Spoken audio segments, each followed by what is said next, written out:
Marc 7, 18, 23. Il leur dit : Vous aussi, êtes-vous donc sans intelligence ? Ne savez-vous pas que rien de ce qui pénètre de l'extérieur dans l'homme ne peut le rendre impur ? Puisque cela ne pénètre pas dans son cœur, mais dans son ventre, puis s'en va dans la fosse. Il déclarait ainsi que tous les aliments sont purs. Il disait : Ce qui sort de l'homme, c'est cela qui rend l'homme impur. En effet, c'est de l'intérieur, c'est du cœur des hommes que sortent les intentions mauvaises, inconduite, vol, meurtre, adultère, cupidité, perversité, ruse, débauche, envie, injure, vanité, déraison. Tout ce mal sort de l'intérieur et rend l'homme impur.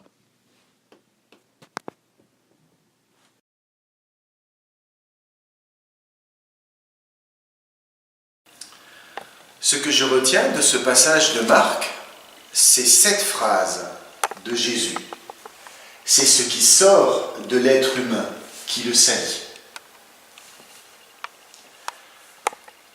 Je la trouve sévère et rassurante à la fois. Sévère, car Jésus me rappelle que lorsque je veux prendre la parole, il vaut mieux au préalable que je tourne 7 fois la langue dans ma bouche. Cela me permet de réfléchir à ce que je vais dire et espérer ainsi ne pas dire de mal. Elle est sévère, comme cette devise des premiers humanistes strasbourgeois qui figure au-dessus de la porte d'entrée de la salle du conseil du foyer Jean Sturm. Pulvere qui ledit scribit, sed marmore lessus, ce qui veut dire « celui qui blesse écrit dans la poussière ». Le blessé dans le marbre. Autrement dit, attention à nos paroles. Si elles ne sont que poussière pour celui qui les prononce, celui qu'elles auront blessé aura plus de mal à les oublier. Mais je trouve aussi cette parole rassurante, car elle nous rappelle qu'il n'y a rien au dehors de l'être humain qui puisse le salir en entrant en lui. Elle m'encourage à ne pas m'enliser dans la méfiance à l'égard de l'autre. Je peux me permettre de découvrir de nouvelles traditions.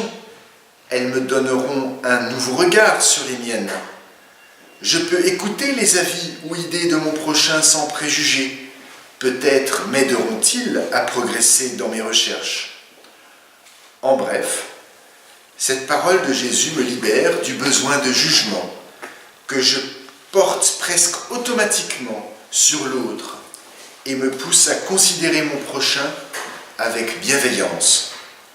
À coup sûr, cet état d'esprit me facilite la vie au quotidien.